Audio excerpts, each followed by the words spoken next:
It is just a huge honor for me to podcast interview Eric Shirley, the president of Patterson Dental, a leading value-added distributor focused on providing best-in-class products, services, and technology to the dental and animal health markets.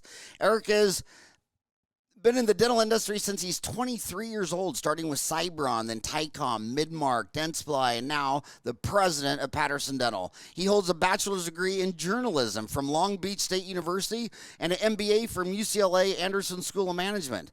Even though Eric and I both have MBAs, I know that he can't talk about any publicly traded information. I'm not going to ask any sales, profits, things like that. We both have an MBA, so I'm aware of that. So we're not going to talk about earnings announcements, stock price. But I'm still going to ask him if dentistry is still a great career. Eric, you started in dentistry at age 23, and right now there is a 23-year-old dental student listening to you who just graduated 2 months ago, $400,000 in debt, and I want your first answer to be of her because we're the same age. My oldest kid's named Eric. You're old enough to be his father. In fact, I'm just going to tell you, I named my kid after you. You were already in dentistry at that age. You were probably working at Cybron at that age, and I saw this Cybron rep, and I said, that's who I'm naming my number one son after. But Eric, seriously, what would you tell you started in dentistry at 23. What would you tell a 23-year-old kid who just walked out of dental school, $400,000 in debt? And just to put this in perspective, Dental Town's had free classified ads since 1999. We launched it at St. Patrick's Day 99. And there's always been about 1,000 dentists with an ad selling their practice. Yeah. And 5,000 associate jobs needed because the old men like us, we're slowing down. We don't want to work Fridays, Saturdays, and Sundays and all that stuff. Or maybe they just don't want to do kids or whatever. And those associate jobs are drying up. So right now in Dental Town, for the whole time, 20 years, we had 1,000 practices for sale with 5,000 jobs available. Now there's 2,000 practices for sale with just 1,000 jobs available. And all my practice broker friends are saying that if you're 60 and you're a dentist and you've never been divorced, you're like, you know what, I'm just going to retire. You know, the 60-year-olds that got divorced once, that extends retirement a decade. And if you get divorced twice, you'll die at the chair. So they thought, 5 months ago, well, I'm going to graduate. I'm going to go work for my family dentist back in Parsons, Kansas. And now he's like, dude, my patient flow's been cut in half. So what would you tell that kid? Well, I would still tell that kid that it's a great choice that he or she has made, right? It is a great choice. It's a great career. It's a great business. You have so many options that weren't available to you 20, 30, 40 years ago. And it's not an easy career. It's not an easy vocation to choose, but nothing rewarding ever is easy. So I would say it's a great career. Look, for starters, most of the people that I talk to that are in this career as providers are people who truly want to make a difference in someone's health, all right? They want to make someone smile better. They want to make someone healthier. They want to give someone more confidence. Those are really noble purposes for entering a career. So most of the students that I talk to have that as a foundation for why they want to get into this career in the first place. So when you start there, that's a great place to start. And then I would say, But Howard, like I don't think there's any downside to being a dentist these days. You've got options. You can go work for a DSO. You can go be an associate. Finding good associates is not easy. You can go be an associate. You can learn how to get your production up, learn how to get your speed up, learn how to talk to patients. Eventually, you can buy your own practice if that's what you want to do. You can go into research. You can go into teaching. There are a lot of different ways you can go, and I still think it's a great career. It's so interesting where you said you still thought it was a great vocation. So I'm assuming that was a Freudian slip. You're Catholic. Did I nail it? I only hear that Freudian slip from Catholics or people who went to Catholic school. We don't talk about religion or politics on this podcast, Howard. You know that. Okay, then let's start with religion, because you know how I fell in love with Patterson? How? Well, my two older sisters went straight into the nunnery after high school, and my oldest sister is a cloistered Carmelite monk in Lake Elmo. So every time I went to visit her, I had to spend 4 hours and 1 minute somewhere, and that leaves me Patterson and 3M. So I would either go sit with Pete Frechette for 4 hours and 1 minute, and he just let me come all the way up to his office. If he says, well, I got a meeting right now, it'll probably bore you to tears, but you want to go? And I'm like, hell yeah, I want to be a fly on the wall. Or I'd go to 3M where they had, remember Sumitra? Yeah. Oh my gosh, she would take me to a grease board and just waste me. I would say, well, I went to this lecture and they said instead of having a eugenol base, you should have a ethanol based or whatever the hell we're talking about, alcohol based. And she'd just roll her eyes. She'd take me to the grease board and in 5 minutes made me realize that my brain was about this big.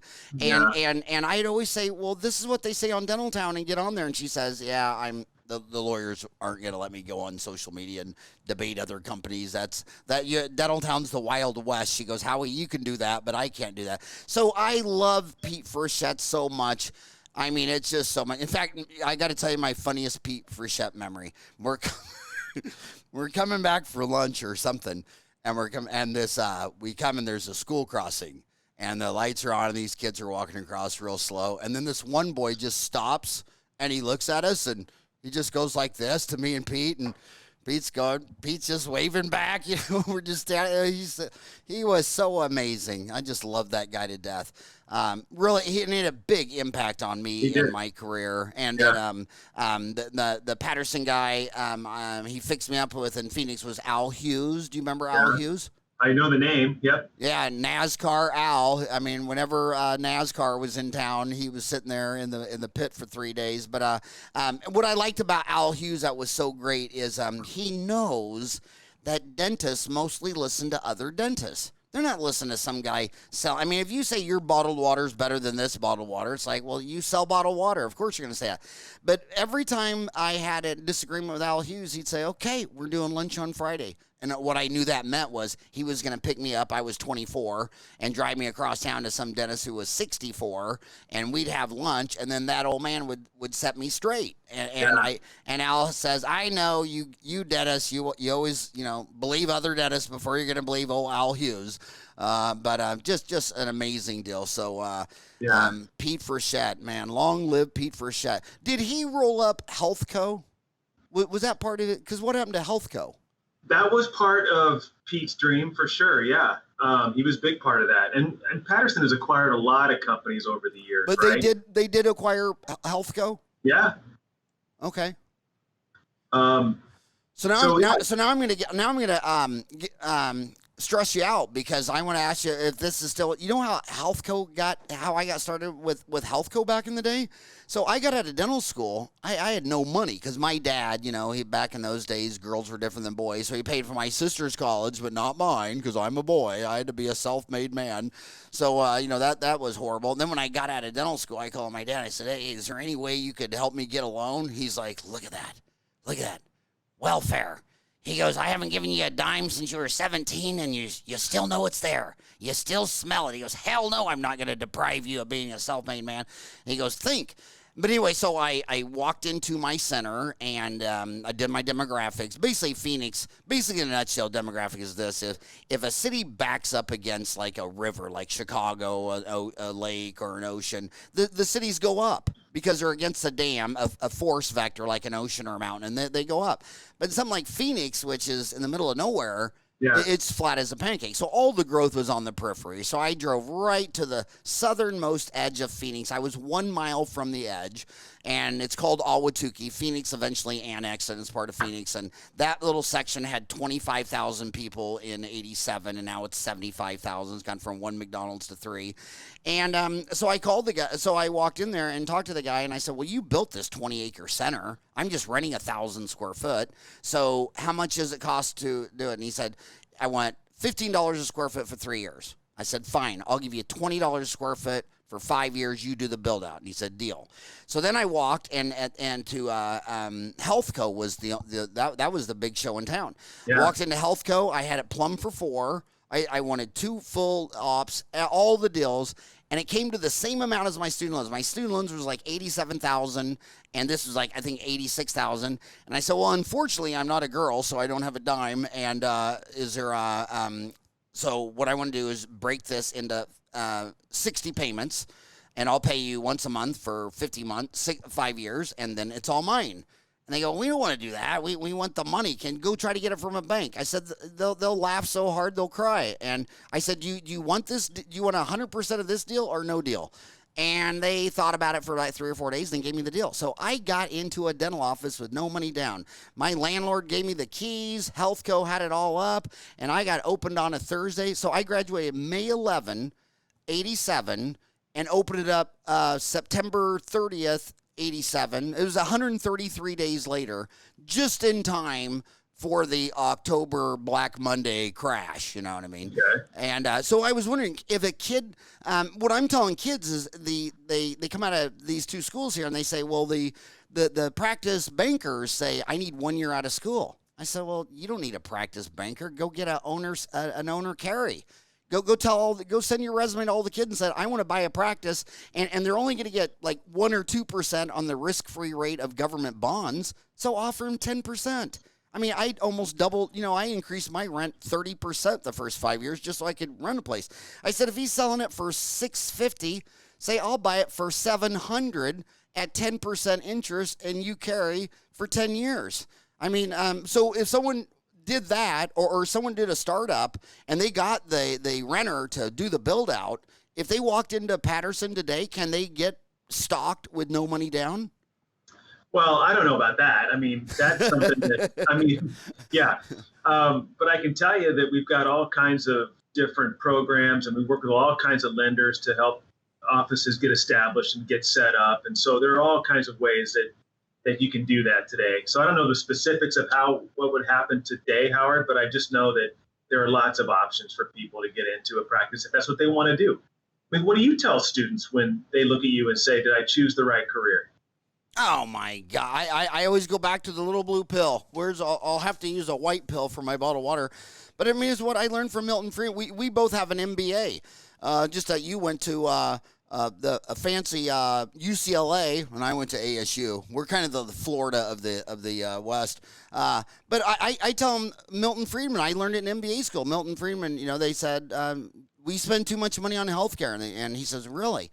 He says, okay, well, here's your options, Eric. You're going to die tonight, or you're going to buy this little blue pill, take it, and you won't die tonight. What are you going to give me for that blue pill? How much money are you going to give me, Eric?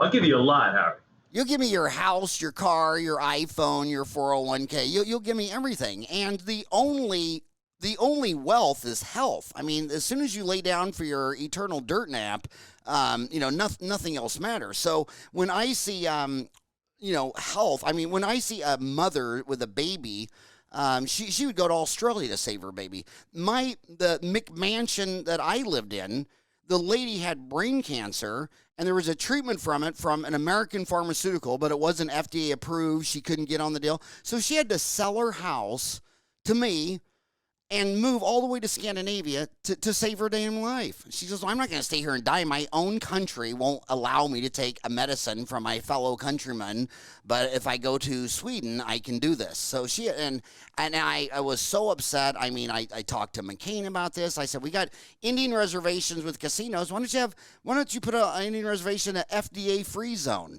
I mean, it's right next to the Mayo Clinic, all these hospitals, and if your federal government demands that an American go to a foreign country, why don't you just set up an FDA zone? And he laughed. But the way the laugh came out, I realized it was like, just a huge, huge issue problem. I figured, basically by the way he laughed, I thought he was thinking that this boy has no idea how the world works. But I think that when we closed down on St. Patrick's Day, the Arizona governor made us shut down. Then we opened back up on Cinco de Mayo, so it has something to do with Jameson whiskey and margaritas. That's all I know. And when this thing opened up, my first patient was the maddest lady I'd ever met in my life. She was 71 years old, and right when we closed down the office, her front crown fell off.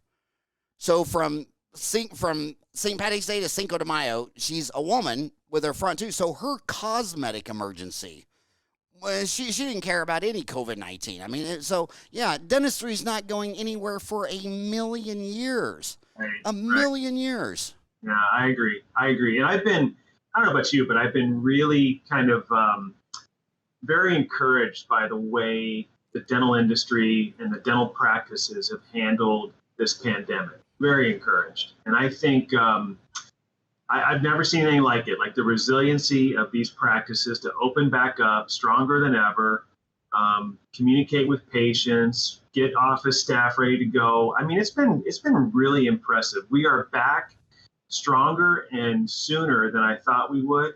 And to me, that's a great indication of just how healthy this science is and this practice is. I think it's critical. It has become a critical part of the delivery of healthcare. And I think the way that this business has opened back up is just really impressive to me. And I'm really encouraged by it. I don't know if you're seeing the same thing. Oh yeah, man. An external exogenous threat always pulls a tribe together. That's one of the classics in political science, that you might have a bunch of people that can't stand their dictator, but once one of their neighbors attacks that country, now they all support their dictator. And I'm so glad that we're getting attacked by a virus as opposed to another human tribe somewhere. I mean, I'll take this any day over a World War, a World War II, a Civil War, all that stuff. So yeah, I think it's pulling everybody together. Everybody I told that I got you to come on the podcast, because I was trying to get the President of Patterson since the first podcast 4 years ago, and I finally scored Eric Shirley, the President of Patterson. But everybody I talked to, they all asked me to ask you the same thing, and that is, old guys like me, this is our second virus. We started with HIV, 79. When I went to college, none of my dentists that I knew had a mask. Half of them were still stand-up. They used cuspidors.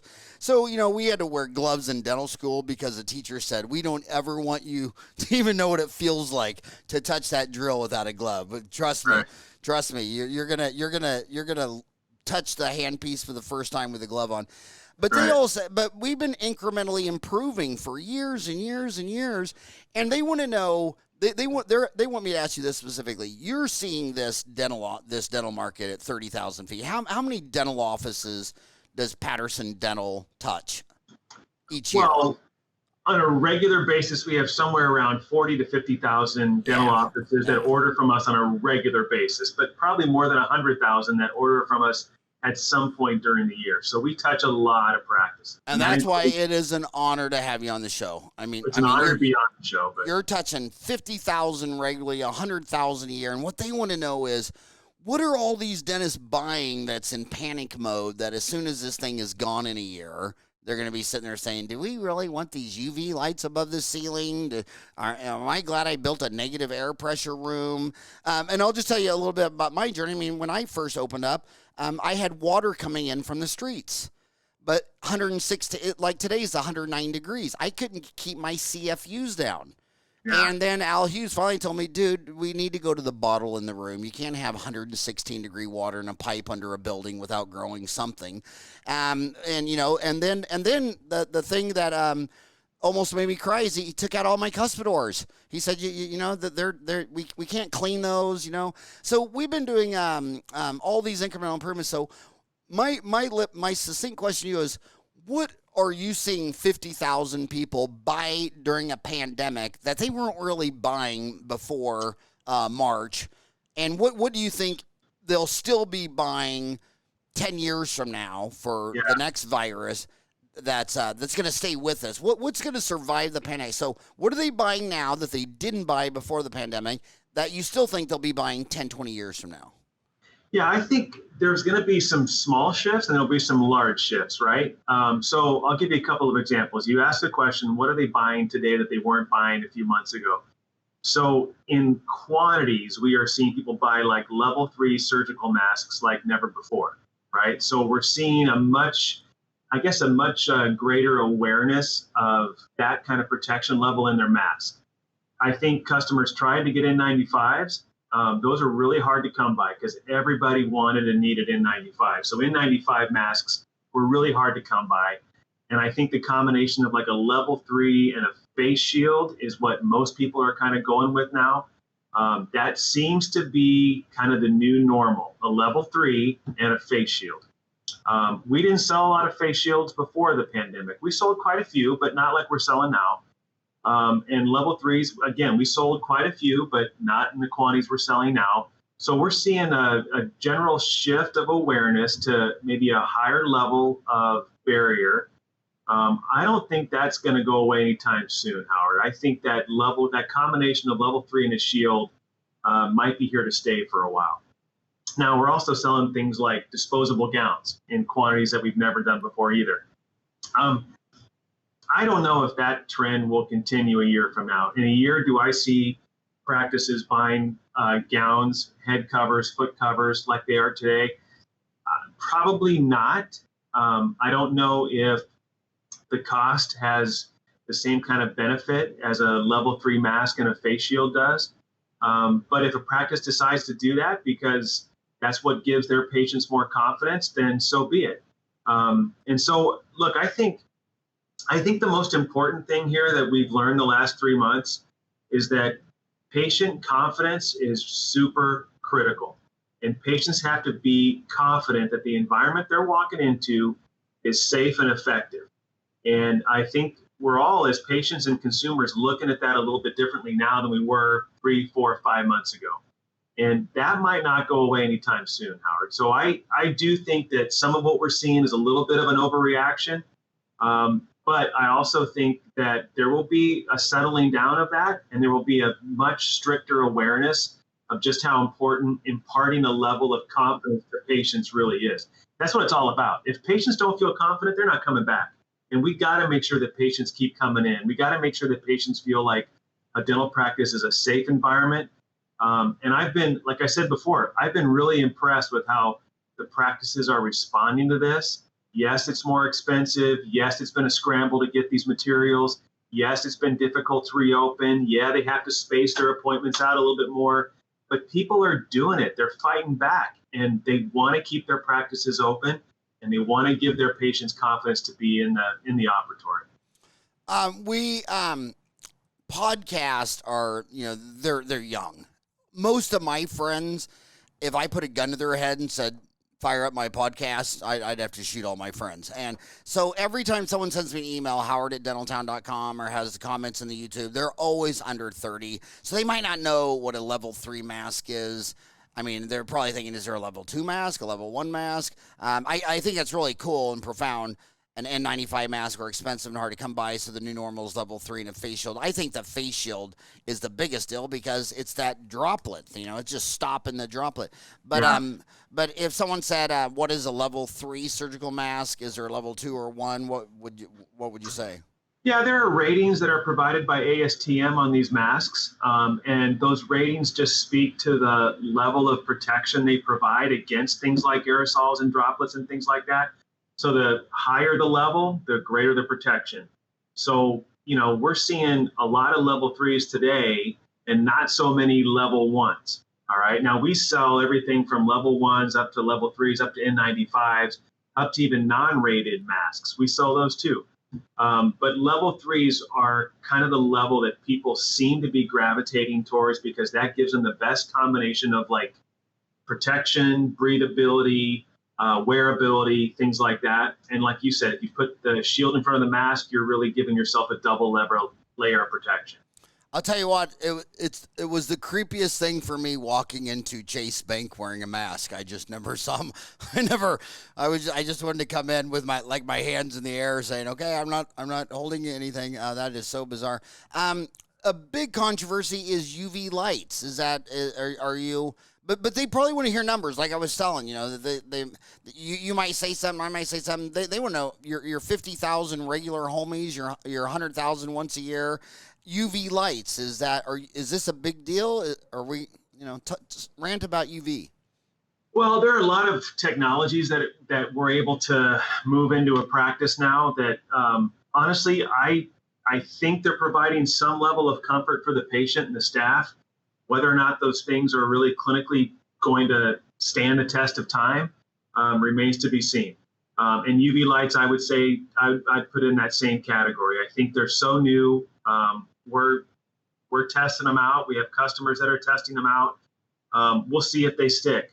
I can tell you this, though, that I think if the practice really kind of redoubles their commitment to proper asepsis procedures, proper sterilization procedures, proper use of PPE, That to me is 9/10 of the battle. That is what's going to give, I think, patients the most confidence to be in a clinical environment. Same question, negative pressure rooms. Oh, geez. See, you're getting like way out of my scope of expertise here, Howard. I mean, look, I can only tell you this, that those things, to create a negative pressure room is not an easy thing to create. And, you know, I think people were asking us about them. I haven't seen a lot of customers that are taking the plunge and actually doing that kind of stuff, Howard, because again, I'm not sure that the cost is worth the benefit that you're getting out of it. But again, that remains to be seen. Those are not easy things to do, especially on a retrofit basis. So I think it remains to be seen on whether those things actually stick around. Yeah. Sorry, I got to ask you one more. The air filters. I see them. I can't go to anybody's house and they don't have that air filter. You know, whatever. What do you think about the air filters? Again, it remains to be seen on whether or not this actually provides the kind of benefit that we think they're going to provide. I would say the same thing about these inoperatory suction systems. We're happy to move them. We're happy to fulfill orders for them. We're happy to walk through some options with our customers around them. I think a lot of that, there are some benefits to it, but I think the biggest benefit is that at least the patient feels like this practice cares about my health. They care about my well-being. They care about my confidence in being here in the first place. I think that in and of itself has tremendous benefit. And you know, the other thing is, you know, I've lectured in 50 countries. This August 4th will be 30 years I've been on tour around the world. And I think people always forget that America is the third most populous country. The United States of America, I mean, that term makes as much sense as referring to Europe as Europe. I mean, you wouldn't compare Germany to Greece or Portugal to Spain. I mean, you know, it's a big, you can't compare Alaska to Miami or New York City to Phoenix. But it seems like there's basically two Americas. And one is, this is panic, this is hype, this is crazy. In fact, all four of my sons are embarrassed that their dad is quarantining at home. I mean, and I'll tell you what, the lowest I ever felt was talking to my boy through the screen door, and grandson said something, and he goes, "Daddy's scared of the catching the flu."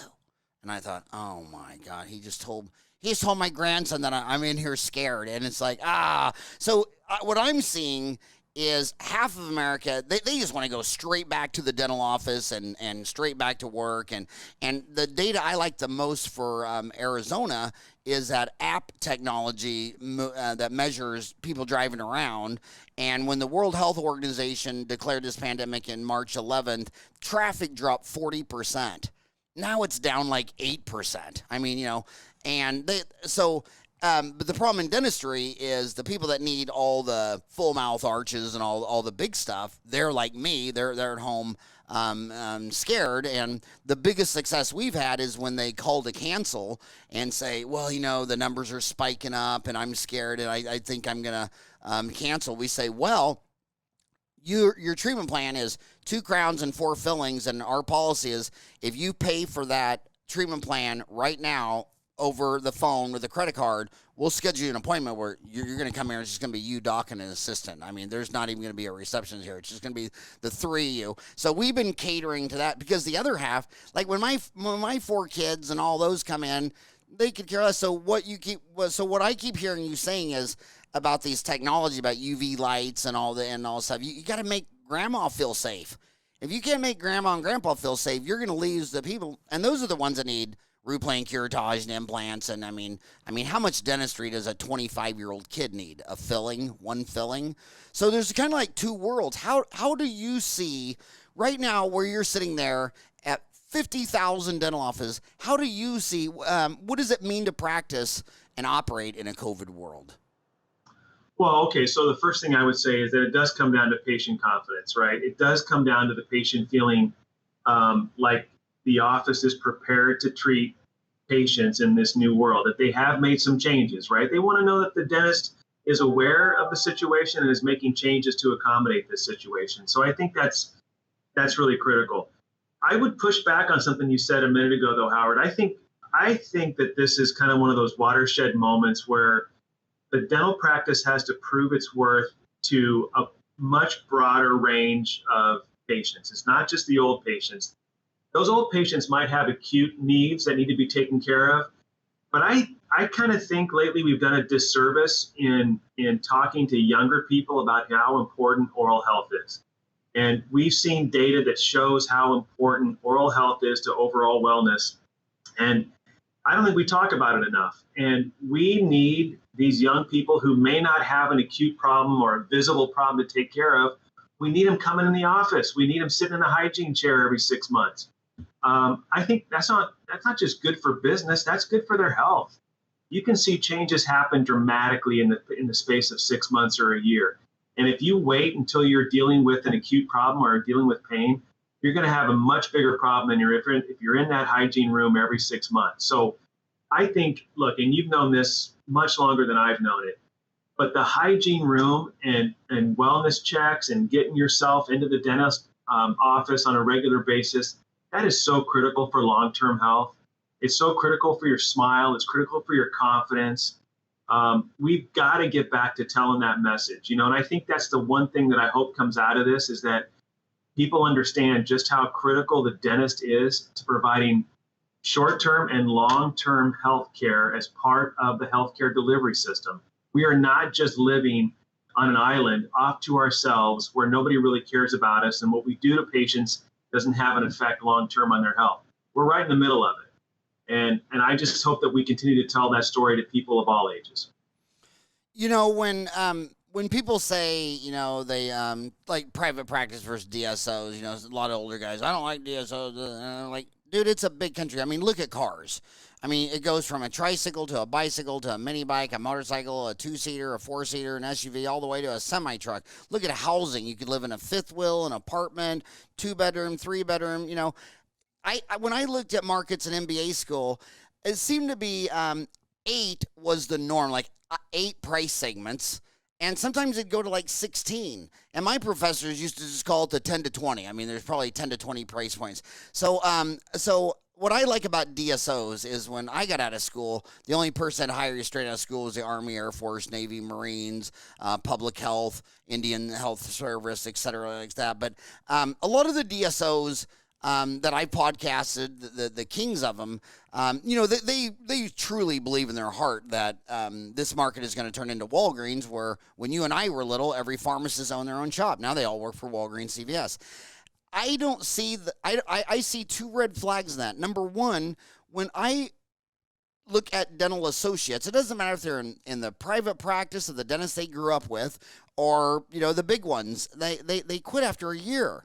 And they just go, if they've been out of school 5 years, they've had 5 different jobs. And when they finally stay in one place? When they open up their own practice. Yeah. And I knew I didn't have the personality to work for someone else, because the minute, someone disagreed, I just want to sit down and hammer it out. And I know how humans are. They just want to kick the can under the rug and quit talking about it and quit thinking about it. And I look at the DSO turnover and it's like, okay, well, it took me 131 days to open up my own, but they seem to be extending that to 3 years, 4 years, 5 years. And I tell them when they walk out of school, I said, well, if working for Bob Fontana at Aspen or Rick Workman at Heartland or Steve Thorne at Pacific, if that's just the best idea, then this is the 2020 class. Go back to the 2015 class and show me the names of all the people that got a job for DSO and show me how they're all still there happily living, happy ever after, and because I can't find them. And so what I see is that if about 6,000 graduates a year, and it takes them 5 years to open up their own, then DSOs are going to max at about 30,000 people. And I think I know a lot about DSOs because our governor did something that we dentists have been asking for forever, and that is licensure by Credential. I mean, you're telling me you're licensed in New Mexico, and if you drive across an invisible line, now you don't have a license?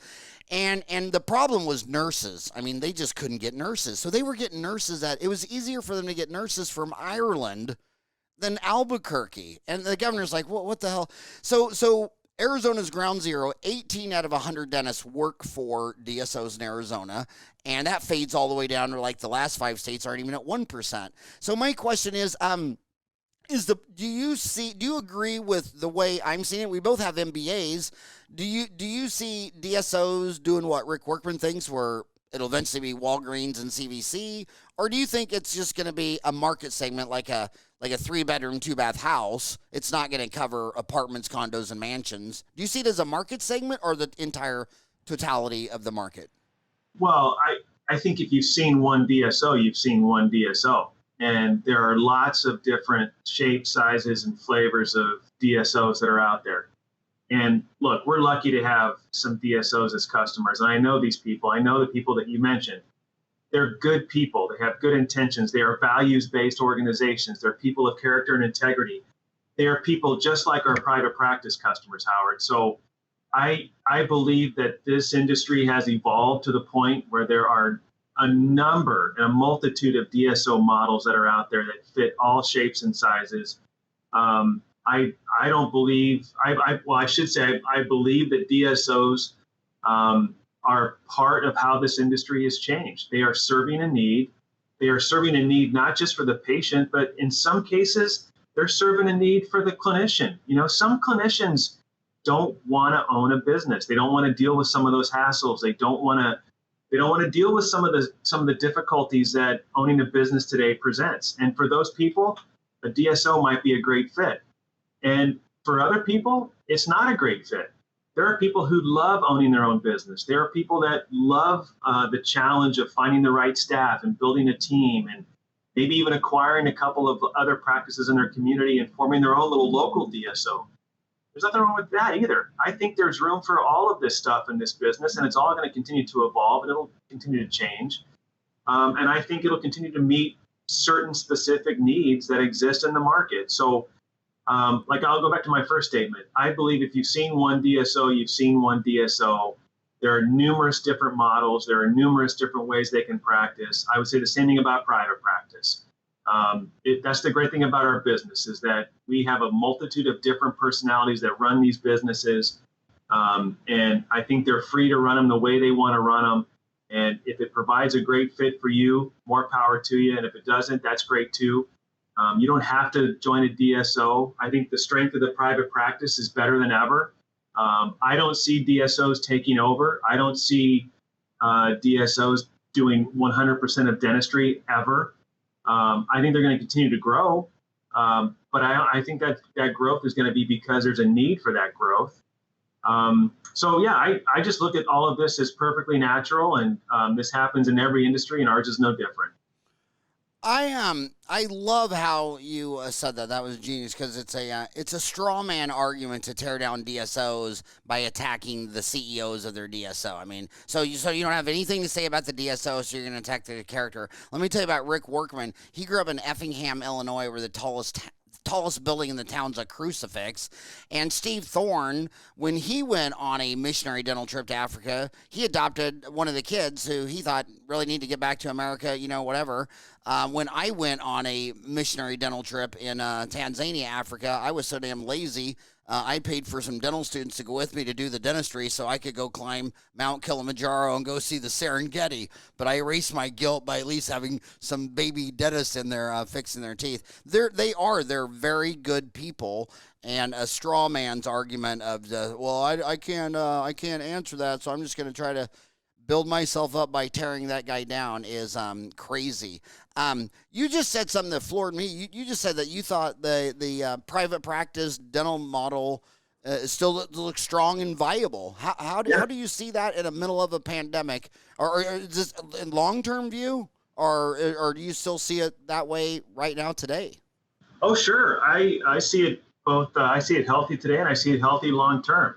It's not that DSOs aren't going to continue to grow, Howard, but I just think that private practice model is so important because, you go back to the roots of what the dental business is all about and what a dentist actually does for his or her community. It's extremely vital. It's critical. They're part of the community. And I think that kind of one-on-one clinician to patient, clinical team to patient, office staff to patient, when they're part of the community, that's really empowering for a lot of people. A lot of people love that. They love it. And as long as they love it, there's going to be room for it. There's going to be a need for it. And I think as patients, Some of us are going to respond well to that model and want to be in that kind of a model. And some of us, frankly, might not be. But I don't see that model going away anytime soon. And in fact, I feel like the students that I talk to are in their third or fourth year. I'm starting to see like a renewed interest in like, hey, what would it be like if I owned my own practice? How could I grow something substantial in a community that I love so much? I don't think there's anything wrong with that at all. In fact, I think it's noble. So I don't see that going away anytime soon.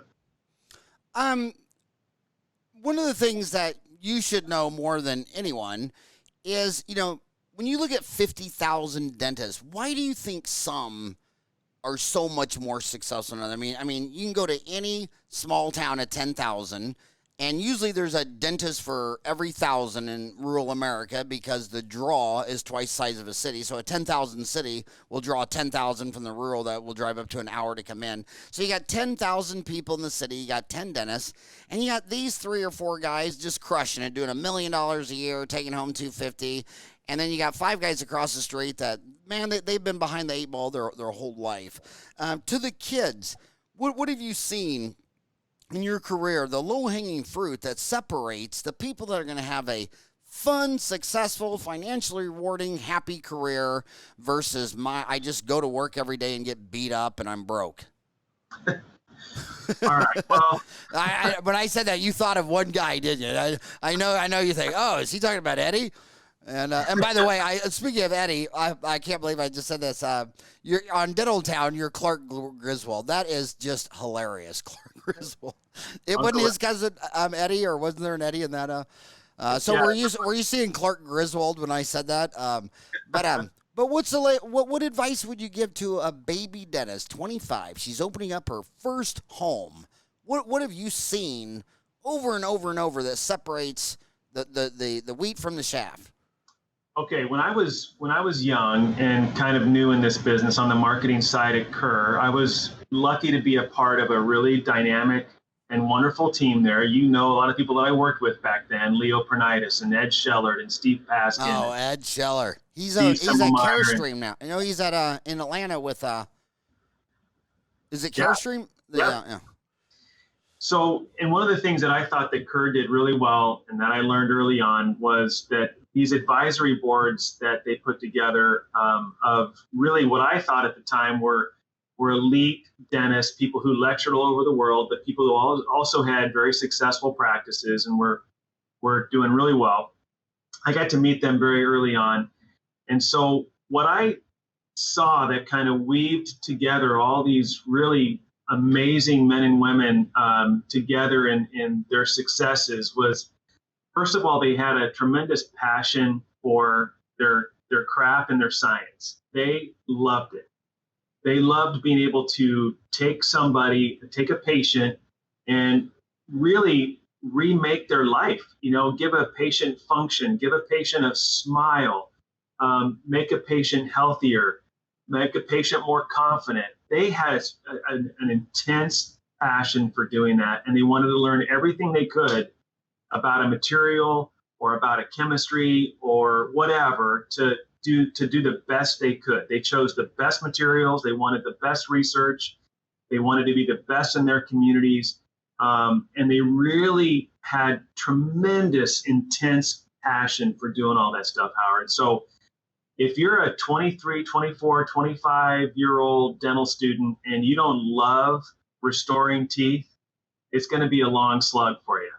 And I would say if that's your passion and you love what you do, then no matter what you do, you're going to wake up and feel like you've really contributed to something that day. And I think that's what really, to me, that's what determines whether or not somebody is happy in this business long term or not. Whether they work for themselves, whether they own 10 or 20 practices, whether they work for a DSO, if they have passion around patient care, I think that's pretty critical.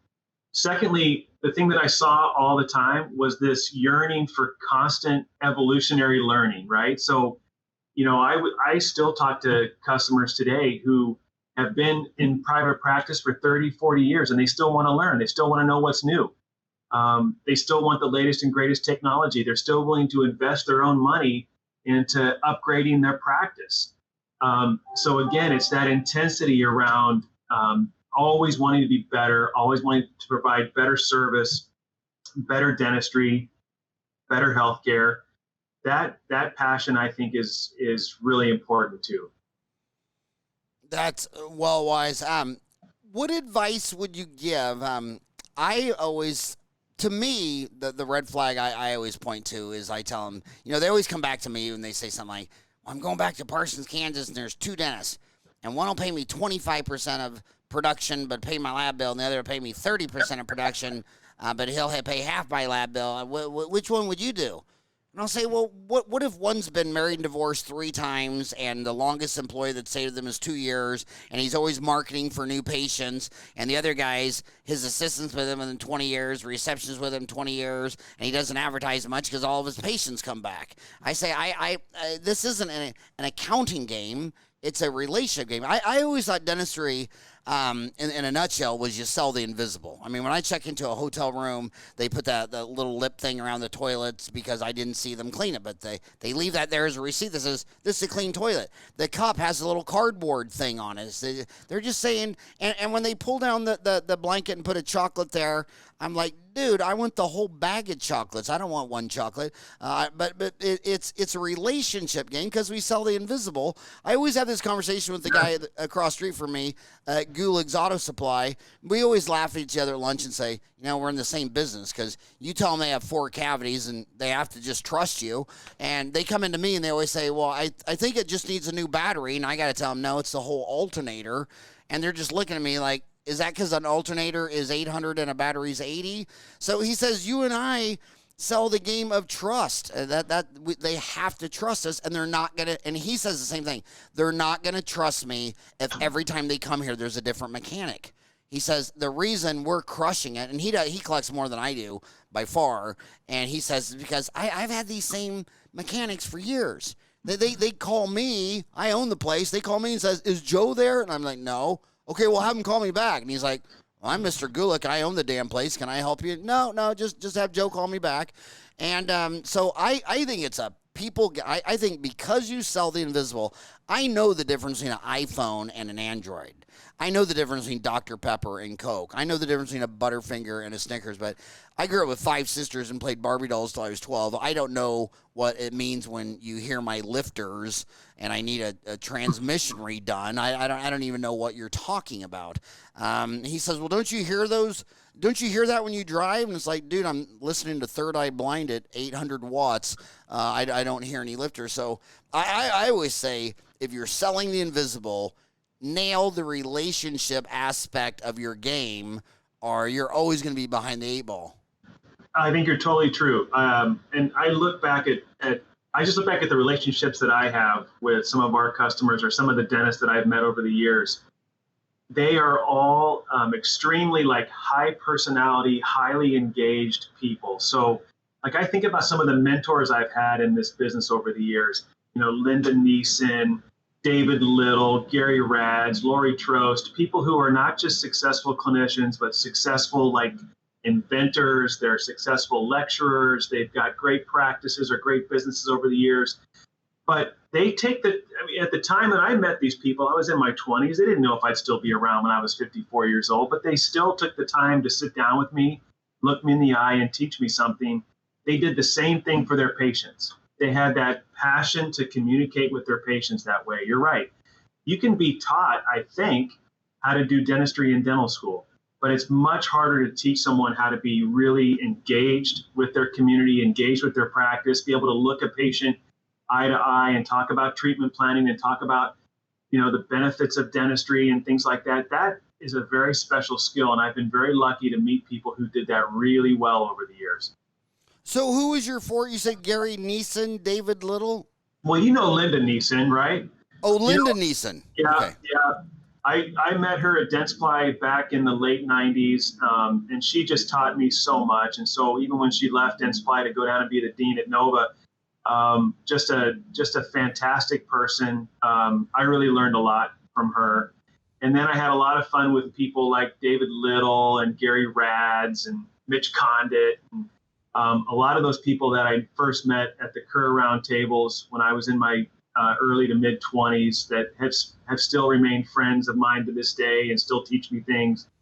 But a lot of our customers are people that I would be lucky to count as friends, and they still teach me things too, and I know that they're still trying to learn too. And I think you hit the nail on the head. You've got to really enjoy talking to people, being with people, and I think that's what separates the ones that are really successful as business people from the ones that are really good clinicians.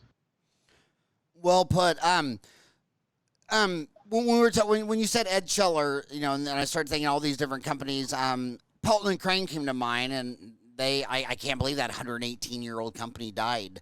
Yeah. And it died during the middle of the pandemic, but I can't really figure out, was it killed by the coronavirus, or did it have nothing to do with the coronavirus? No, I don't think it had anything to do with the coronavirus. No, I just think it was a category that, well, now it's in Vista, right? So it used to be Danaher Dental, but now it's in Vista.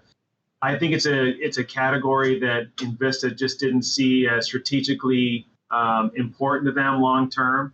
But you're right. What a great brand name. Great brand name. It's sad to see it go away. Maybe it'll come back someday. Well, you talked about Invista, and I don't want to go to. I know public trading. Talking about public trading companies. I'm walking on thin ice, but you know what? How that was a second rodeo for me. I'll never forget when I was a little kid and first time to the big meeting in Cologne, Germany. And there was a big company that owned Siemens. It was Siemens, and they had this little Sirona company in Austria. And the CEO thought, well, we're overweighted in healthcare. So he spun that off, just like Danaher spun off in Vista. And then they were weighted in something else. But when I walked into that company's, the Sirona in Austria, they're like, yay, they were so glad because now the parents are gone. And now they didn't have to get anything approved by this mothership. And they just started, their attitude went up, and Patterson knows more than anybody about the history of Sirona. You guys were their only distributor for a long time. And do you think Invista is going to be like Siemens, spinning off Sirona, which then 30 years later married Dentsply Sirona in York, Pennsylvania, and trades under what was X-Ray. Do you see that type of dynamics coming again? Oh, I don't know. That's a hard thing to speculate about. I think Invista is great brand names, right? Kerr, Ormco. Just some great brands that they own and control, and some great technologies and some great products, and they're going to figure it out. They're good people. They want to do the right thing for the industry. They're good partners of ours. We represent their products, I think, really well. And I think they've done a really nice job of getting spun off from Danaher. They're going to figure it all out, and they'll be just fine. And then you mentioned Dentsply Sirona too. That's another example of a company that, two companies, two really strong cultures, two really strong companies with fantastic leadership teams that came together. And it might not have worked all that well initially, but I think they're humming on all cylinders now too, and we're seeing some good innovation from them as well. So I think the future looks bright for them. Sometimes it just takes a while, and businesses are like practices, and we all go through cycles, and some are up and some are down, and it's all in the name of trying to learn and trying to grow and take some chances and do some things that are unique and different. And so I think a lot of our partners and suppliers are in that kind of those different various life cycles. And but I'm just really encouraged by the future of what I see our supplier partners coming out with. I think the future is really bright from a technology standpoint. I think it's a great time to be a dentist. I think it's a great time to be a DSO, large or small. I think it's a great time to be in private practice. And I think we're about to enter another golden age of dentistry over the next 5 or 10 years. I really do. I think one of the biggest strategic mistakes of all time was Sears. they had the Sears catalog, and that was, when you grew up with five sisters, I mean, you know how many hours we spent on the couch going through the whole Sears catalog during Christmas time and all that kind of stuff. And then as Walmart crawled across the rural, I think by the time they got to 32 states, it was 1994, I believe, and they weren't, the rural people were going to see the merchandise in a Walmart. They weren't going to sit on a catalog. And so Sears decided to shut that down right when Amazon opened and said, we're going to do online. And then Amazon, it literally took them the next 10 or 20 years to build what Sears had in Chicago ready to go. And I just think, my God, if the guy from Sears would have had the vision that, Amazon had, it just would have changed the world. Did you feel that way kind of with the pandemic with Sirona, CEREC machine? Because like this is the new birth of CEREC, and I'm having people say, my God, I brushed the cobwebs off my CEREC, because when they're coming in, I mean, the game of volume where I do a hygiene check and go numb you up and seat a crown, flying around 4 rooms, it doesn't work when you got to get dressed up like Neil Armstrong to go walk on the moon. So they're like, and then they're older and scared. So they say, okay, they come in, they take the x-rays, the dentist probes, the assistant records, they do the cleaning. She has 2 fillings, and she needs a root canal build-up and crown. She had a toothache. And they do the root canal, the build-up, and then the CEREC, the 1-step, and it's like 3-hour appointments. And they come home and they go, dude, especially when we had to be closed. They're like, Howard, I went in for an emergency. I was in there 3 hours with my $20 an hour assistant and did a $2,500 root canal build-up and crown. And do you think this volume dentistry, do you remember the Quest days? Do you remember that consulting? That was the consulting when I got out of school in '87 out of California. Okay. And they could go into they ruled for a decade because it was so obvious. They go into any dental office in America and they go to the front desk and they say, yeah, I'd like to come in, and she's looking at available operatories and says, I can't get you in for 3 days. And he's like, no, it's same day dentistry. She's gonna hang up and call someone else. You need an emergency room. And in fact, when people ask me, do you recommend lasers, CAD cams, CERECs, whatever, and I say, well, first and foremost, in a hospital, the hospital is going to financially work or die based on the emergency room. So do you have an operatory that's not scheduled, and if someone just walks in off the street or they call you up and say, I broke my tooth, can they come down right now? Because, when you look at overhead, the number one overhead from when I graduated in '87, when I just sent my bill to Delta, and they just paid 100% of my fee for cleaning, exam, and x-ray, 80% for fillings and endo, and 50% for crowns, dentures, and partials. Now they send me the fee. So I used to get paid $1,000 for a crown in '87. Now I get paid $650. It's the same with a lot of these procedures.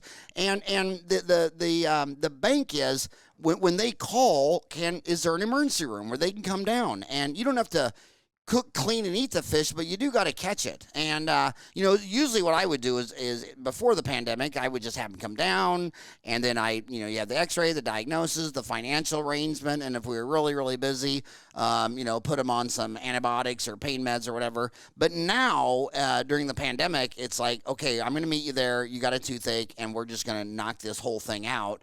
And it's a big cash cow. Do you see this one visit dentistry emergency during a pandemic where dentistry is going from a game of volume to a game of not volume? Do you think this is going to be the rebirth of same-day CAD-CAM?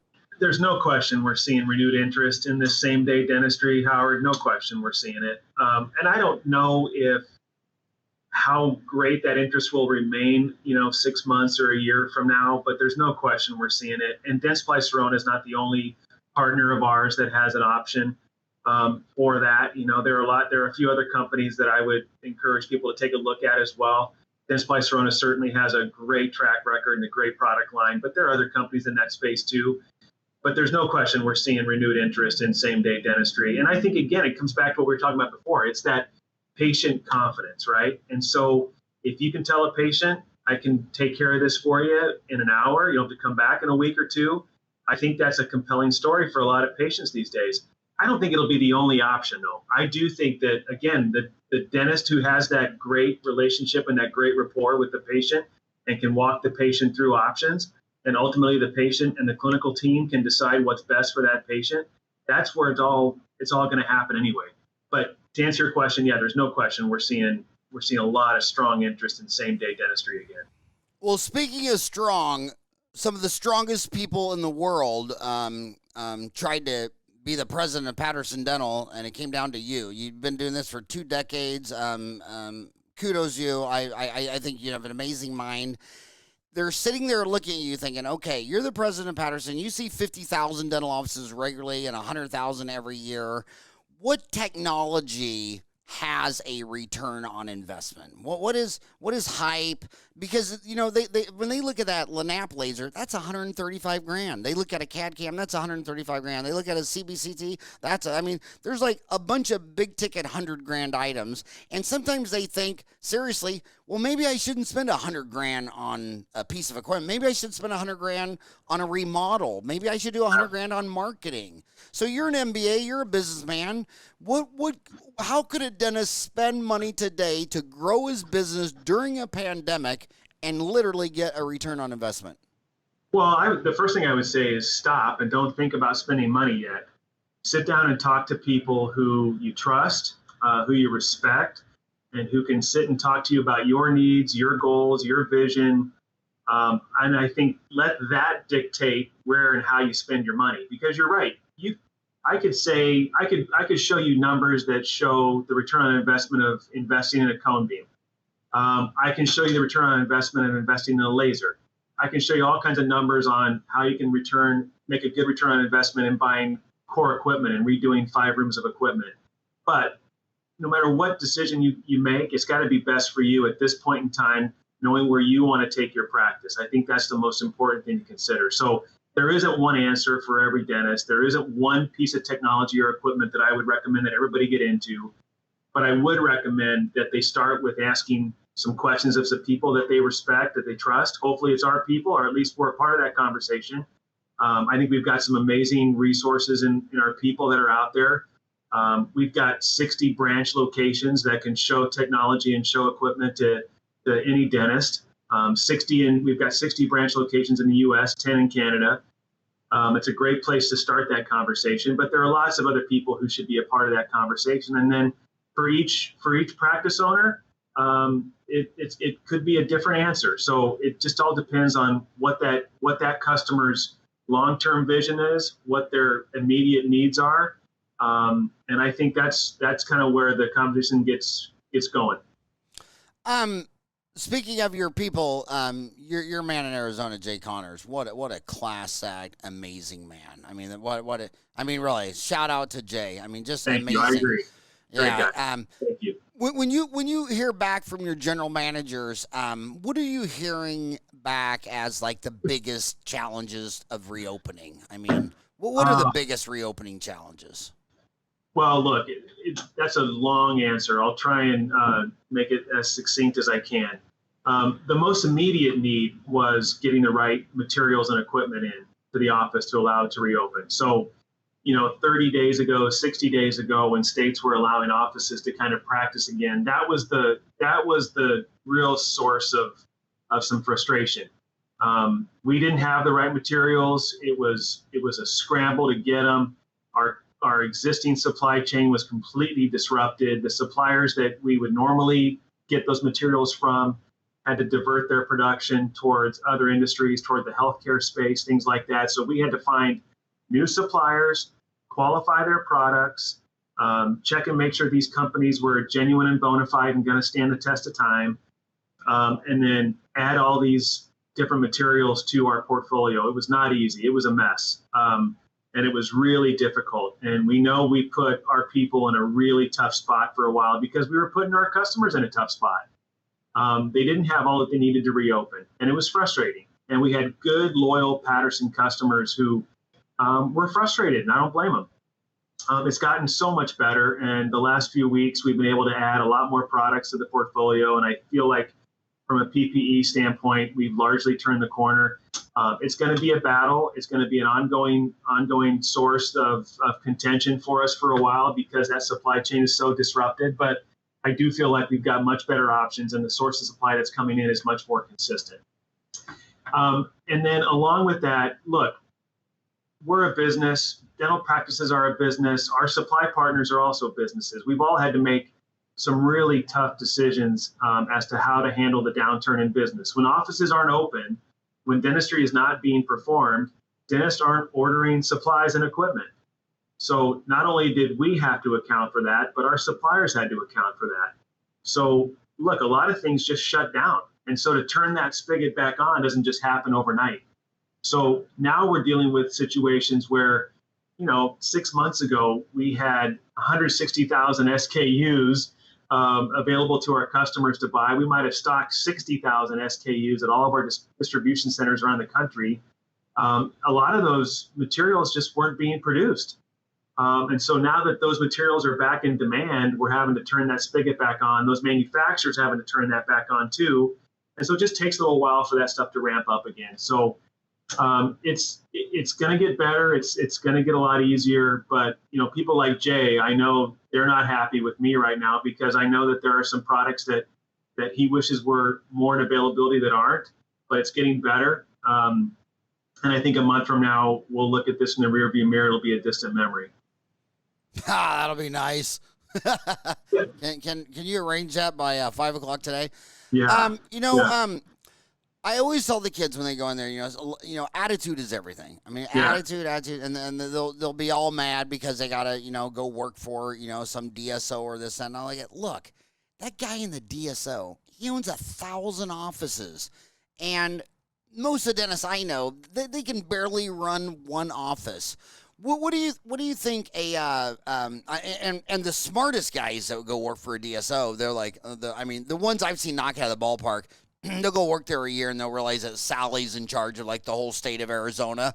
So when they go open up their practice, they bring Sally for their scratch start, So she goes from running, 25 offices to your startup. That's what I did when I opened up my dental office. Oh my gosh. I put an ad out for hygienists, but you couldn't put an ad in the newspaper. Wanted the oldest hygienist in Arizona, but all these young girls would come by and they just got out of school, or whatever. And I'd tell them I'm thinking about it, but I was just waiting for someone old enough to be my mom because I'm opening up my own practice. I have no idea what I'm doing. The last thing I want to do at 24 years old is have a 23-year-old hygienist.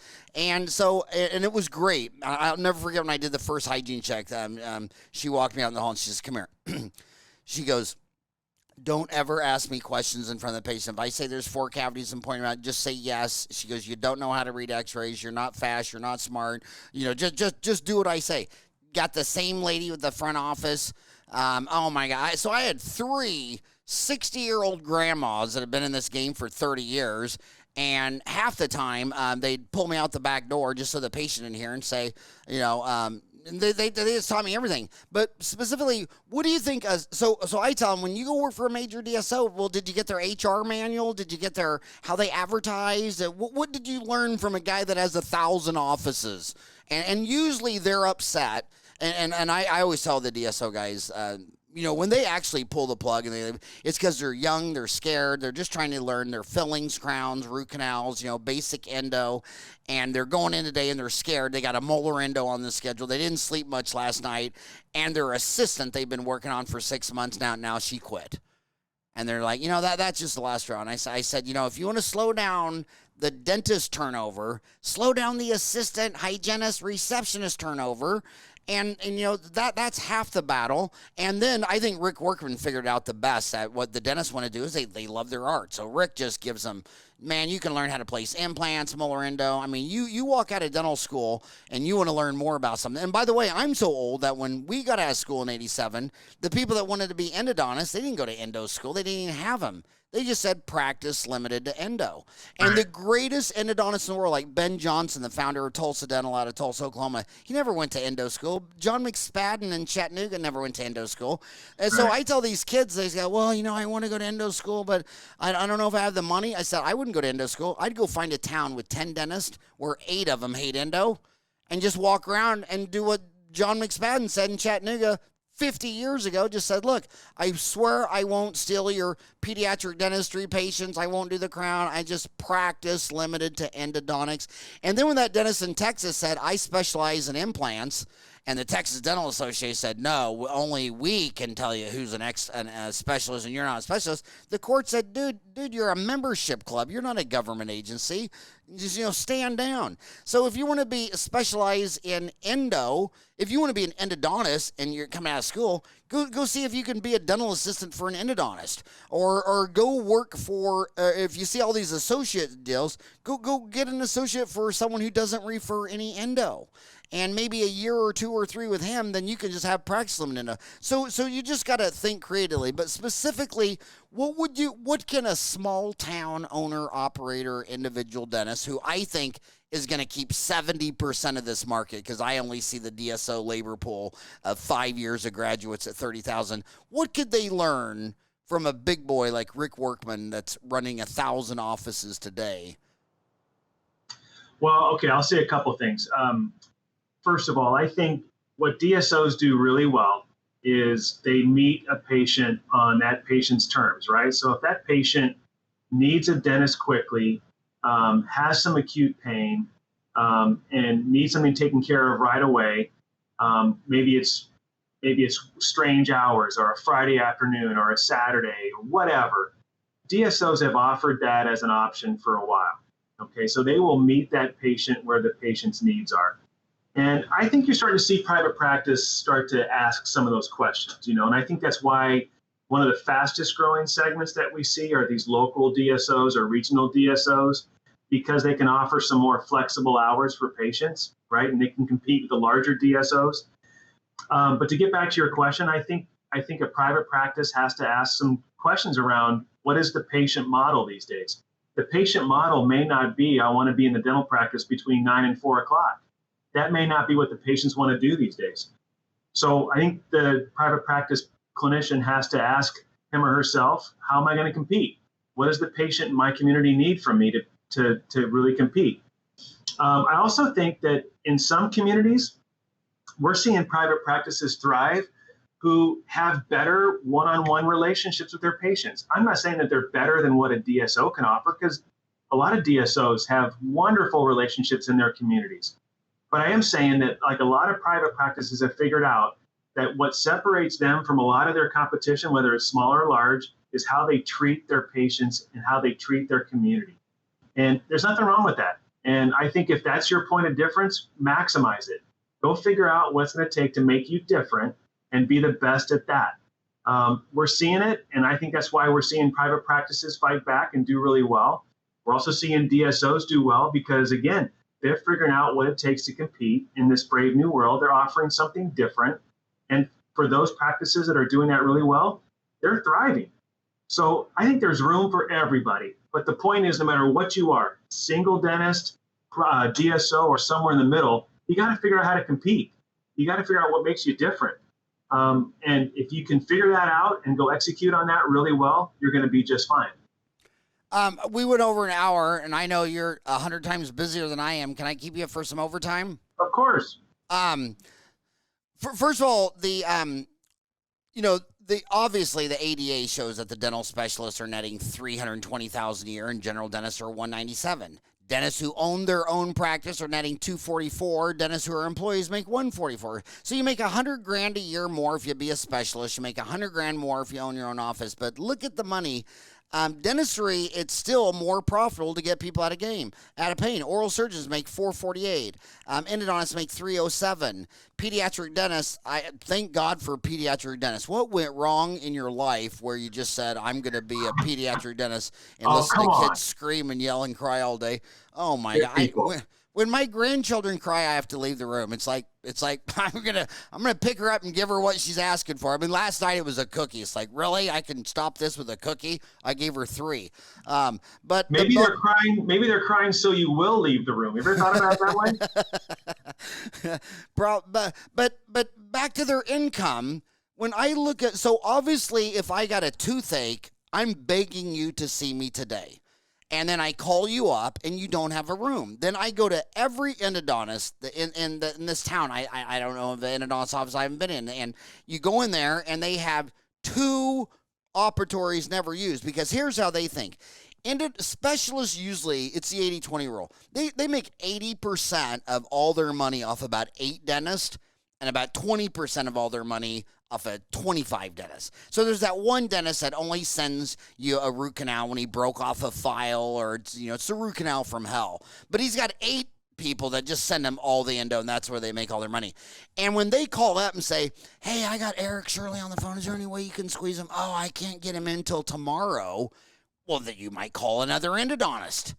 And that's 1/8 of my business. So my oral surgeon friends and my endodontist friends, that empty emergency room, and then I go into any general dental office in the world. I said, okay, my largest overhead for the United States of America is the 42% fee reduction from what we used to pay to now the PPO. So, I charge $1,000 for a crown. Now I get $650. That's my number one overhead.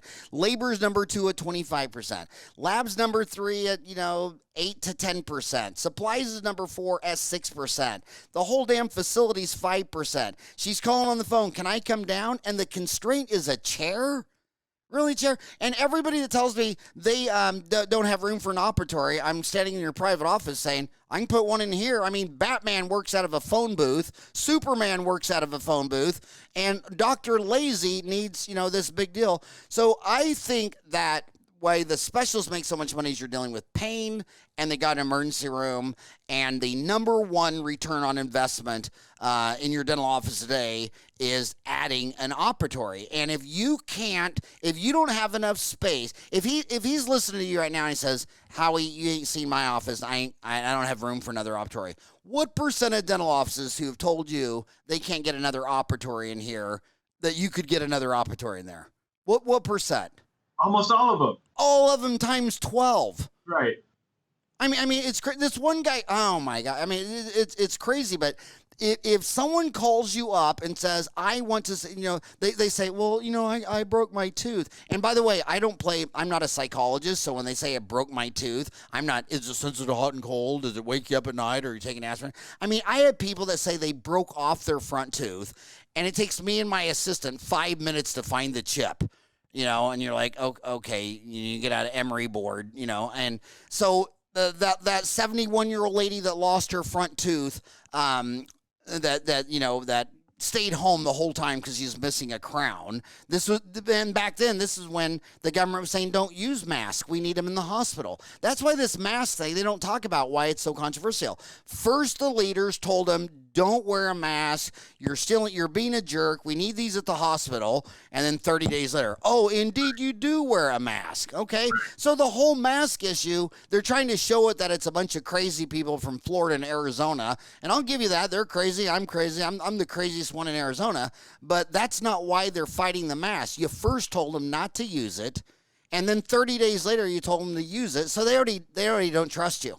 They lost your trust. And that's the deal with the patient. Once a patient loses their trust, it's game over.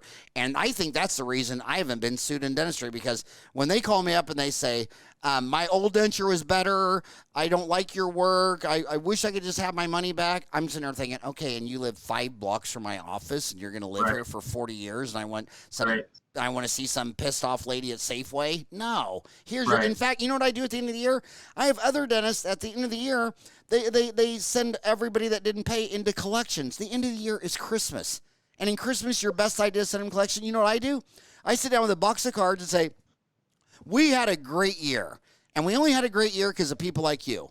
And with the spirit of Christmas around the corner, I see that you haven't paid your bill. So for Christmas, I'm zeroing out your bill. You don't owe me a dime. All I ask is that you continue to refer your friends and loved ones. Oh my God, they come in, they cry, they make me cookies and cakes and ice cream, as opposed to send her to collections and she lives 3 blocks down. I mean, think about, I want you to think about this, and this is a hard question. So when I always look at hygiene capacity. So if a hygienist works 40 hours a week, and I know no one's ever met one that works 40 hours a week, this is purely theoretical, but it's a 40-hour week hygienist who works 50 weeks a year. We'll give her 2 weeks vacation. She works 2,000 hours. Let's say there's no gum disease, nothing, everybody's 6-month recall. She can see 1,000 people twice a year. Well, if you get 25 new patients a month, that means you've been adding a hygienist, every 3 or 4 years? And I come back, and you've been there 40 years, you still have your one hygienist, Bessie, in room 1, and you're throwing 25 new patients on her schedule a month for 25 years, and you're asking me how to market? your back door is as wide open as your front door, and you got to close that back door. If you could just crack it halfway shut, it'll be Hoover Dam. Hoover Dam lets out a ton of water, but they got a lake you can't swim across. So my succinct question is, why do you think some people can retain their patients and other people are just burning and churning patients, associates, employees? For 40 years, they're just burning and churning people, and they don't look like they're having fun. And then there's that guy that, keeps half of his patients and half of his staff 10, 20, 30 years and just had a grand old time. Where does that come from? Well, I think there are two parts of the answer to this question. The first of all is that passion that we talked about before, Howard. Like, if you've got a passion for learning, for taking care of your patients, for being involved in your community, or doing dentistry, if those are your passions, you're going to want to excel at it. Okay. So I think if you start there, that's a really good foundation, right? And there are people that that I'm sure that don't like any of those things. And yet they're in a career that they can't get out of. They're in a practice they can't get out of. But I think you've also met a lot of people that are just totally passionate about what they do, and they're thriving. They're doing really well, and they're going to keep doing well, and they can practice dentistry as long as they want. Patients love them. Their staff loves them. It's a good story. But I think it starts with that passion and that intense desire to keep learning, to keep growing, and to be everything you can be to your community and to your patient base. The second thing I would say that's really emerging here recently is the utilization of data, the utilization of patient engagement tools, the utilization of software that runs your practice. That is really starting to emerge as a way of communicating better with patients, of making sure that you're bringing in a steady stream of new production. That is really starting to emerge as its own little specialty. And so I think if you can put both of those pieces together, that passion for your science or your craft or your business, and that desire to use data and software to really maximize what you offer to your patients, I think that's a really unbeatable combination. Well said. Was there anything that you thought we were going to talk about today that I wasn't smart enough to bring up, or? Well, will there be a baseball season? Oh my gosh. Probably my mom is addicted to the Kansas City Royals. I mean, she just lives for she's in Wichita, Kansas. So we grew up, it was the Chiefs and the Royals. That's her whole life. And she hopes so, but I don't think there won't be any fans out there, will there? I doubt it. Hey, one of my favorite customers is a dentist in North Kansas City, Bill Bush. And everybody knows Bill Bush. Great guy. Team Isn't he an orthodontist? No, he's a general dentist. But he is like, you described that dentist a minute ago that has like a super small office, and there are papers and knickknacks and research papers laying around like crazy. That's him. He's got a super small office. Every square inch of his practice is really dedicated to providing care. And he has taught me so much over the years, but he's also a diehard Chiefs and Royals fan too. I hope there is a baseball season. I'm a diehard Dodgers fan, and so I hope the Dodgers get a chance to do well this year, but we'll see. I just can't wait for live sports again, whether there are fans in the stands or not. Bill Bush was I interviewed him, podcast number 160, DMD MAGD. But he's I thought he was an orthodontist because he's co-founder of Team Smile Dental Outreach. Yeah. But I think the bigger the bigger Kansas City Royals fan is my guest, John Fluke from UMKC. We're John Fluke. Oh yeah. And we were classmates, so we were UMKC class 87, Fluke Ferran, so we were within 10 feet of each other for 4 years. That's why he has all that gray hair. And my gosh, he just lives and dies for that. But it is Arizona's got all those training bases, and all those camps are in Arizona and Florida. Yeah. And I don't know, but I do know that what we're talking about, half of the United States market could care less about this pandemic. I mean, I see in Arizona. In fact, when they were opening back up, every time I ran into someone on the street, I'd say, "Well, what's your thoughts about this corona?" And they all said the same thing. Well, my wife says we're out of money, we're out of food, we're out of milk, we're out of cheese, we're out of eggs, and go back to work or go back and live with your mom. You know, either man up and go to work, and they just laugh. But I mean, that is 80% of the market. Yeah. Again, it's the older people scared, and I got a solid fix for that. And when I say a solid fix, I'm not making up things out of thin air. I got homies telling me that they're keeping their 3-day schedule. And, their 4-day schedule, Monday through Thursday. And then they're opening up evenings, Friday, Saturday, Sunday, whenever you want to come in. You pay for your treatment plan up front. You will come here, and it'll be me and my one assistant, and we got the whole house to ourselves. And there was one lady, a guy called me last night. She said, well, when do you close, Friday, Saturday, Sunday? She goes, well, I want to come in Sunday night, so that place had 3 days to air out. And he goes, what? Great. And he said she had like a $3,200 treatment plan. He's like, I'll go take $3,200 on a Sunday night, especially if you're out of milk, eggs, cheese, and bread. Last question, final question. If someone needs resources, they need COVID-19, they don't know what to do, what resources does Patterson Dental Company, I'm on your website, you have, it's pattersondental.com. Yeah. I think you should rename. Have you ever thought of renaming it Pete Frechette Incorporated? I mean, at least have a URL that says Pete Frechette's Dog I Pound. have never thought about that, but I'm sure some people at Patterson have. Oh my God! And he did a typical man. And let me tell you something. It's too personal about Pete, but it's so true. And everything you're saying that the people who are most successful were passionate about dentistry. And Pete, like so many great men, passed away right after the love of his life of 50 years passed away. I mean, Kenneth Nixon, as soon as Pat was gone, he was gone. Pete Frechette, when I heard his wife died, I thought, oh my God.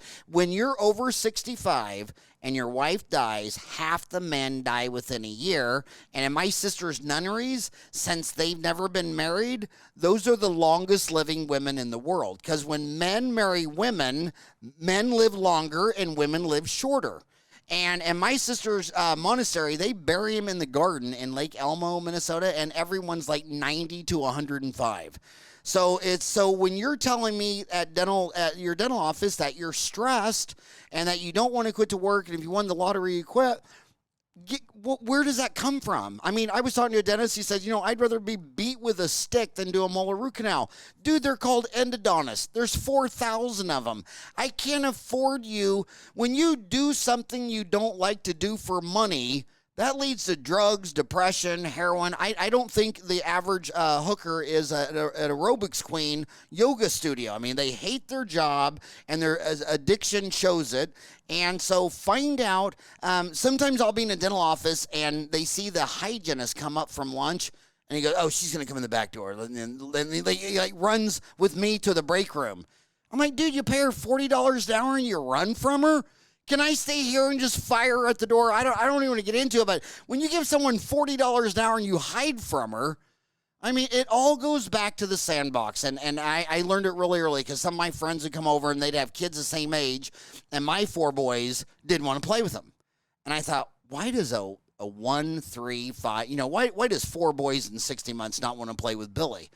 Okay, well, they don't want to play with Billy, so they won't play with Billy. But you're a dentist, and you don't like this patient. I fire patients all the time. I've called 911 once a decade. I came up one time, and some guy was verbally screaming and yelling at my receptionist. I didn't say a word to him. I just picked up the phone, dialed 911. It's like, my God, no one will talk to my team. Patients don't come first. Your team comes first, but really you come first. Do you like what you do? You hate endo? I got an idea. Quit doing endo. You can't stand your hygienist? I got an idea. There's 175,000 of them. Find another one. But find out what you don't like and fix that, because if your best idea is just to throw in the towel and quit, and it's a pandemic, you're just panicking and you're just giving up. Don't throw in the towel. Be a winner. Reach deep. And the first casualty of war is always the battle plan. And so, once the gunshot's fired, everybody hunkers down and dives in the trench. And this is when you need to rise and shine. If you were ever going to be your best dentist on earth, I need you right now. Yeah. Final, last question. Do you think dental offices are going to have to shut down again? We shut down once. Do you think in the fall that we'll have one more shutdown or not? Well, I certainly hope not, and I know you are in that same camp. I think what we've learned these last 6 weeks when offices are open again is that they've provided a valuable service, right? So, and I think they have been very safe places to be. So there is no need, to me, there is no need to shut a dental office down if we go through this again. There wasn't a need to shut them down 3 months ago. I just feel like what dentists do, what the dental practice does is so vital. It's not just vital in the role of oral care, it is vital in the role of healthcare. We got to keep these offices open. We got to fight for dentistry's spot in the cycle of care, because what the dental team does, what the dental office does, is just so critically important. So I think if I had to place my bets, I would say no, they won't be shut down again. And I think it's because we have proven over the last 6 or 8 weeks since these offices have been open again that these are safe places to be, that they're good places to be, and that they perform a vital service that can't go away. All right. Well, I know you're a busy man, and it was beyond an honor that you came on the show today and talked to my homies, and I know they love to hear from you. Hey, listen, I want to say thanks to all that you and your team have done over the years. You have made all of us better. The company I'm with now listens to you. The company I was with before listened to you. I have been in this business a long time, and what you have done for this industry is extremely important. So thanks for pushing us to be better. And thanks for all you've done over the years to lift the industry up. Thank you very much, my friend. Now say the same thoughts about what you think of Pete Frechette. Shout out to R.I.P. my buddy Pete. What would you say about Pete? Well, I had the pleasure of knowing Pete for a long time, because even when I was at Kerr or I was at Dentsply or at Midmark, I was coming here to Patterson for meetings, and I had the pleasure of meeting with him many times. What a guy. What a guy. And what a legacy he has left on this industry. I just think, again, it goes back to his passion for wanting to be better, for wanting to compete, for wanting to provide a service. I mean, all of that passion just kind of permeated through the organization. He's done so much for the industry, and I'm just really honored to be a part of this great team. And I'll tell you another thing about when you think you need to do more advertising. Every time I was with Pete, I'd always ask him, well, these other supply companies are opening up branches all around the world. How come you're not going to Australia, New Zealand, and Spain? And he says, look, there's 150,000 general dentists in America. There's 30,000 specialists, and there's enough dentistry in America to keep Patterson going for 50 years. I'm not interested in getting 1% of the planet. I'd rather get half of my own backyard. And I just thought it was great, and I saw that by really successful people like Rennie Schellner of Lord's Dental Studio. He had 1/3 of all the dentists in Wisconsin sending to him. Now, granted, these are the same people who think the Green Bay's a good team, so they might not be the smartest people on the block. But the same thing, like Glidewell has 5% of America. Green Dental in Arkansas had 1/3 of all the dentists in Arkansas, and Rennie Schillner had 1/3 of dentists. So if you just had 1/3 of all the patients in your town of 5,000, you wouldn't be advertising. So quit trying to do the burn and churn advertising to get 1% of China to be your next patient, and focus on your small town, your hometown. Pink houses for me and you. Thank you so much for coming on the show today. It was an honor to podcast you. Thanks, Howard. Have a good afternoon. I'll talk to you soon. See you, man. All right, buddy. Take care. Bye.